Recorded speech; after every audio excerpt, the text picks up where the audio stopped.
Aujourd'hui, je vous aborde un sujet qu'on m'a demandé par l'entremise de mes réseaux sociaux sur la séparation.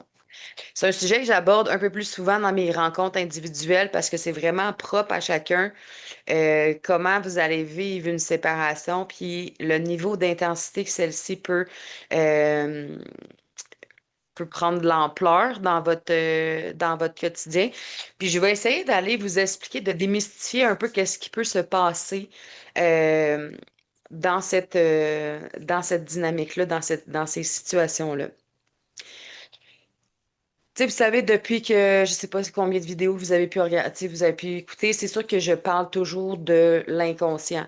C'est quoi le message derrière? Parce que les clients sont bien bons à m'arriver avec des diagnostics, à s'auto-évaluer leurs problématiques, puis de se croire dans leurs histoires, alors que c'est pas nécessairement ça qui est à la base profonde de leur dynamique personnelle.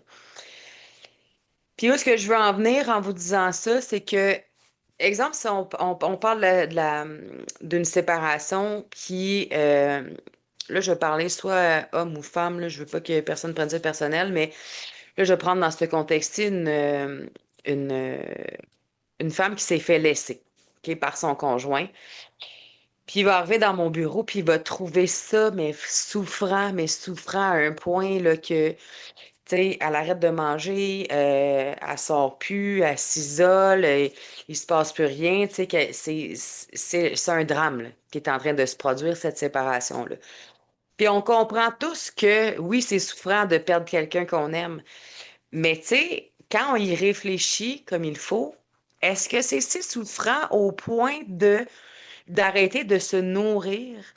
Puis tu sais, on s'entend que la nourriture, c'est la vie, là. C'est ça qui te tient en vie, qui te donne ton énergie. Fait qu'est-ce qu'on peut juste concevoir que on peut vivre une peine d'amour de dire non, c'était vraiment l'homme de ma vie, puis là, je suis désespérée qu'il soit parti.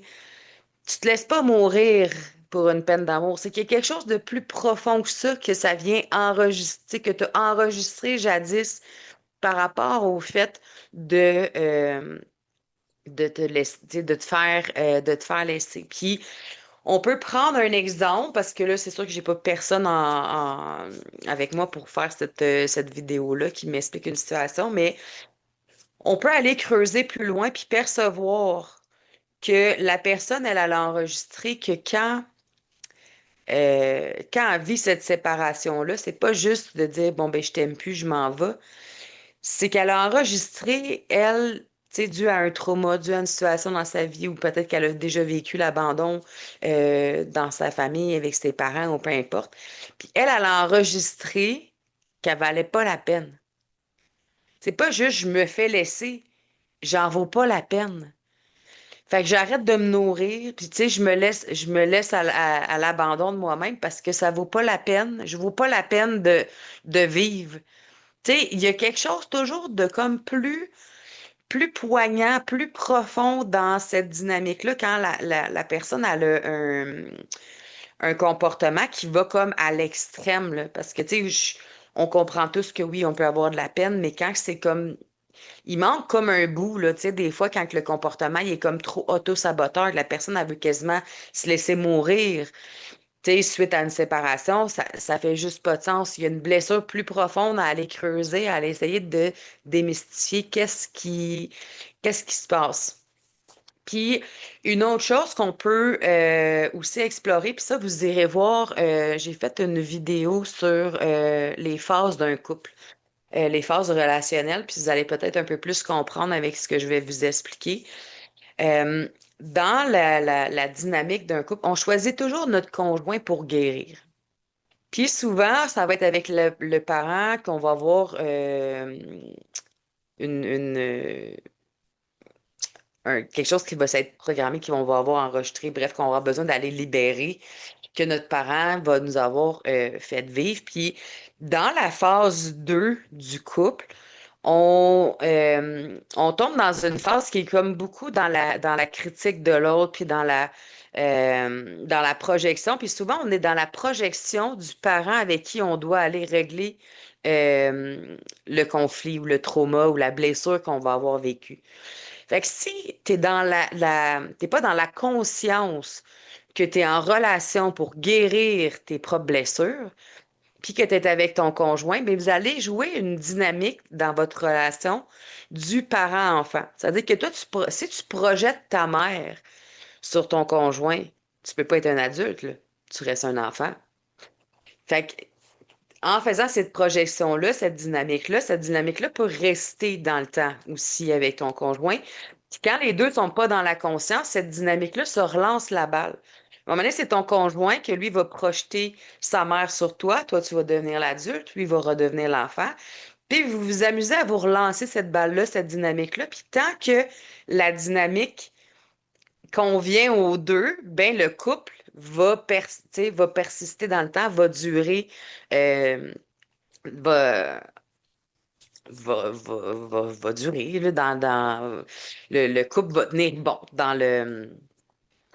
Puis c'est quand qu'il y en a un des deux, des fois, qui prend conscience de cette dynamique-là, puis il dit, OK, là, moi, je suis en train de me rendre compte que je fais la projection de ma mère, j'ai des choses à aller régler, tout ça, puis il va régler ses crottes, là, ses petites shit intérieures, puis ses affaires à aller régler. Puis là, il se rend compte que il était toujours en train de projeter son parent sur son conjoint, puis là, il n'a plus envie de jouer à ça, là.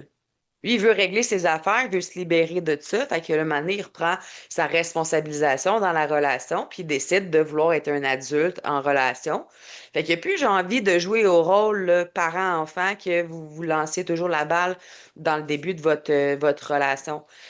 Fait que ce que ça fait, à un moment donné, si toi, tu as envie, tu te dis, OK, là, mon conjoint, il veut pas prendre les démarches pour lui aller guérir ce qu'il a à guérir, puis se responsabiliser, puis devenir un adulte, comme on va voir dans la phase 3 de la vidéo que je parle, ben, ce que ça fait, c'est à un moment donné, toi, tu vas dire, ben moi, j'ai envie de quelque chose de plus nourrissant, là. J'ai envie que mon conjoint prenne conscience, puis qu'il ait réglé ça, puis qu'on avance dans les phases du couple pour s'émanciper, puis de pouvoir s'accueillir dans toutes les parties qu'on porte. Fait que si le conjoint, lui, décide de pas embarquer là-dedans, puis toi, tu te dis, bon, ben ça a juste pas de sens comme relation, moi, je vais décider de quitter, la réaction du conjoint peut être dans une extrême totale parce que ce qui est en train de se passer, parce que lui, il n'est pas dans la conscience qui projette sa mère sur toi, mais c'est comme si sa mère était en train de l'abandonner, là.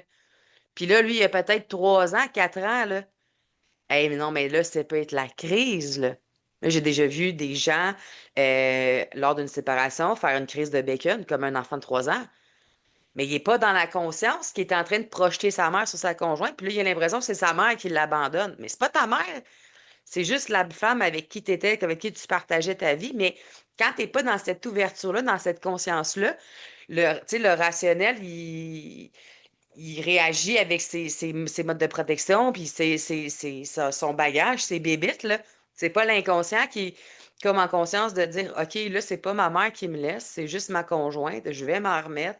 Il n'y a pas personne qui est abandonné ici. Fait que je sais pas si vous comprenez jusqu'à quel point les dynamiques peuvent être, quand ils sont pas en conscience, peuvent venir réveiller des parties de vous, des schémas que vous aviez, puis que vous vouliez pas, tu sais, vous n'êtes pas prêt à les régler, que vous n'êtes pas prêt à comme vous départir de ça. Donc, c'est ça qui fait que les relations peuvent être extrêmement difficiles. Tu sais, c'est comme la femme qui perçoit son père au travers son conjoint, puis qui a toujours été dans l'attente que son conjoint va changer pour elle, mais tu sais, si toi, toute ta vie enfant, là, t'as souhaité que ton père, il te voie, puis il te reconnaisse dans ce que t'étais, puis qu'il t'aime, puis que ça s'est jamais passé, là, ben toi, t'es resté dans cette attente-là toute ta vie. Puis avec ton conjoint, ben inconsciemment, tu reproduis encore ce schéma-là.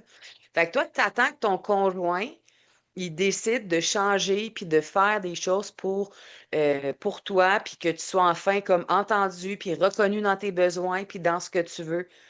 Mais si le conjoint décide de ne pas le faire, ce cheminement-là, là, il décide de ne pas changer pour toi, puis que même s'il dit qu'il t'aime, puis qu'il décide que euh, tu sais, qu'il met fin à la relation, là, ben c'est la même affaire, là. Là, c'est pareil comme si ton père venait de t'abandonner, là, puis qu'on te dit encore, ben excuse-moi, là, mais tu vaux pas la peine qu'on change.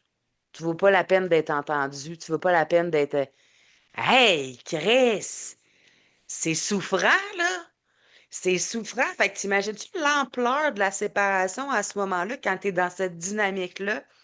Puis c'est ça que les gens prennent pas conscience, puis pourquoi tu sais, que les séparations sont si difficiles pour une partie ou l'autre dans la relation, parce qu'ils n'ont pas conscience qu'ils sont dans cette dynamique-là, qu'ils sont encore l'enfant dans l'attente d'être entendu, d'être vu, d'être aimé. Fait que quand ils se séparent, c'est pareil comme si le parent venait de leur dire, ben moi je suis désolée, mais tu sais, tu vaux pas la peine. Tu vaux pas la peine que je t'aime, puis c'est inconcevable là, dans la tête d'un enfant. Si un parent arrête de l'aimer, c'est comme s'il dit je vais mourir, là.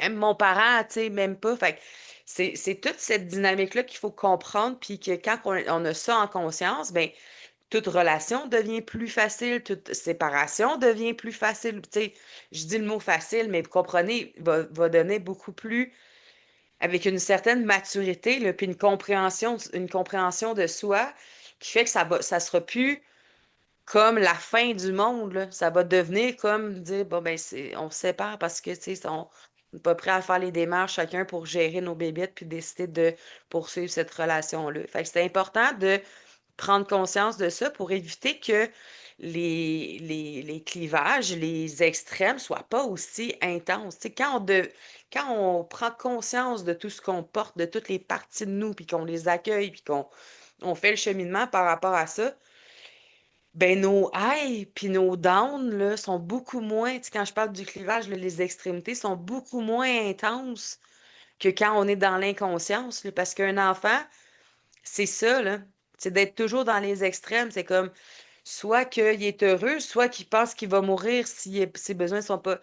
Fait que, tu sais, quand un adulte est dans ces extrêmes-là tout le temps, il peut avoir des highs vraiment high, là. Et downs sont down en tabarnouche aussi, là. Tu sais, quand tu prends conscience de ça, c'est comme si tu viens rééquilibrer. Puis là, oui, des fois, ça va être triste, là. Mais jamais comme si tu penses que tu vas être en train de mourir ou tu vaux pas la peine, puis tu t'arrêtes de manger, puis tu mérites d'arrêter de vivre, là. Fait que je sais pas si vous avez des questions par rapport à ça. C'est sûr que c'est quand même assez intense comme vidéo pour prendre conscience de tout ça. Mais c'est toujours dans cette optique-là que j'accompagne mes clients pour qu'ils aient vraiment comprendre c'est quoi la dynamique profonde qui fait en sorte que ça soit aussi intense aujourd'hui. Il y a quelque chose qui nous manque, là. Il faut aller découvrir ce qui s'est passé, pardon, ce qui fait en sorte que ces réactions-là sont aussi vives, sont aussi intenses aujourd'hui. Fait que j'espère que ça vous a éclairé, que ça vous a peut-être mis des cloches à savoir si de votre côté, ça vous a donné envie d'aller percer un petit peu plus loin, comprendre d'où ça vient pour que votre feu soit un peu moins brûlant intérieurement dans des genres de situations comme ça. Si vous avez des commentaires, des questions, vous gênez pas. Je réponds à tous mes messages que vous m'envoyez. J'espère que vous avez apprécié cette vidéo pour expliquer un peu plus nos dynamiques parfois qui semblent, on va dire, intenses, mais cette intensité-là a toujours une réponse, a toujours une explication claire qui nous amène à mieux nous comprendre puis à vivre plus alignés avec nos vérités, avec notre histoire.